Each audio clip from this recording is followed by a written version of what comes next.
Okay, so let's do exercise 4-2. So I know when we were doing this exercise 4-2, we completed till the net income, right? So net income number. So we did part A and part B already. So part A was where we calculated the income from operations. Okay, so I'm gonna just write down this number just so that to remind you. So I hope you were doing the notes, taking notes during the class. From operations, the number was $120,000. So we did that in the class, which is sales minus cost of goods sold, cost of goods sold minus selling and admin. Okay, so that gives us this to run the business, main operations. Then we got net income after we took out other revenues and gains, other expenses, loss on discontinued, and then finally we got net income 132,000. So that's part B. Okay, so I'm just kind of giving you a little review, and then part C is where it asks for comprehensive income. So the idea of this comprehensive income is something new.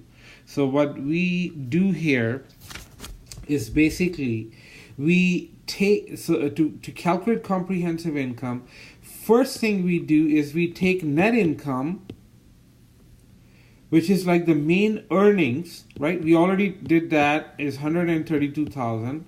So we take the main earnings and then we add to it any other changes in equity, okay, shareholders' equity, so that are not included in the net income. Net income, remember, earnings is about predictability. It's about things that go that are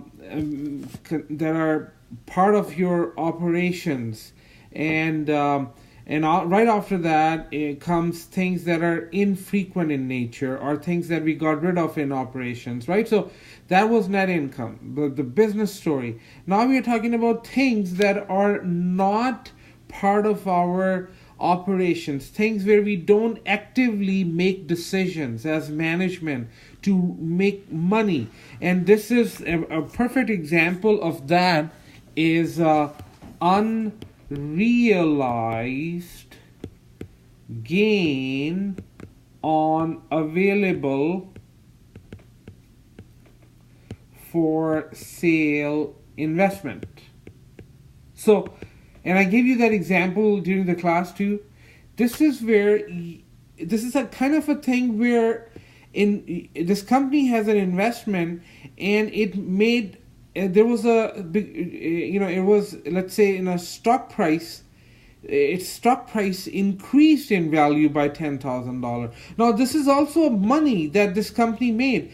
But the difference between this gain, this money that you made, is the difference between this money and the money that you were discussing in net income is that in net income, you were, as management, you were actively making decisions. So that relates closely with sort of somehow your, if some investor wants to evaluate the management, net income is a better number.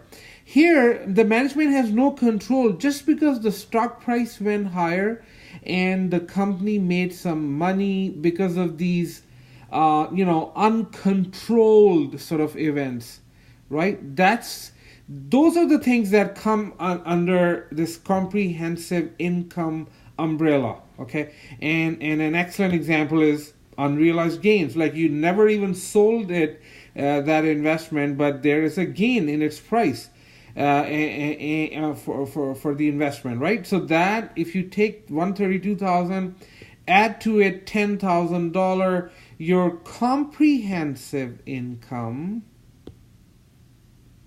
is going to be $142,000. Okay, so the idea of comprehensive income is here we put in those items that are not sort of controlled by the management. We don't evaluate, like the idea is we put them separately is because management is not making active operational type decisions here, so we put them here, those type of changes that impact the shareholders' equity. Okay, so once you get the comprehensive income, then comes the statement of retained earnings. If you remember statement of retained earnings, I'm gonna do part D now. This is part C.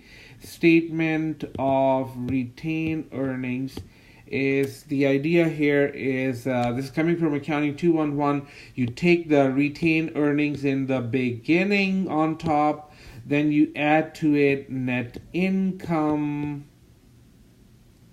subtract dividends, and then comes your retained earnings in the end, December 31st. Okay, so let me put that in the right place.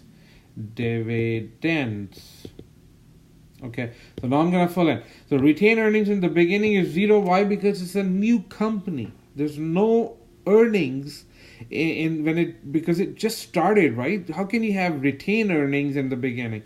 Now net income, the number is $132,000. We calculated that earlier. Then we subtract $5,000 dividend from this, and what we get is $127,000 as return earnings in the beginning. Okay, so part A, B, C, and D is done. So you must practice this, understand this at home. Thank you.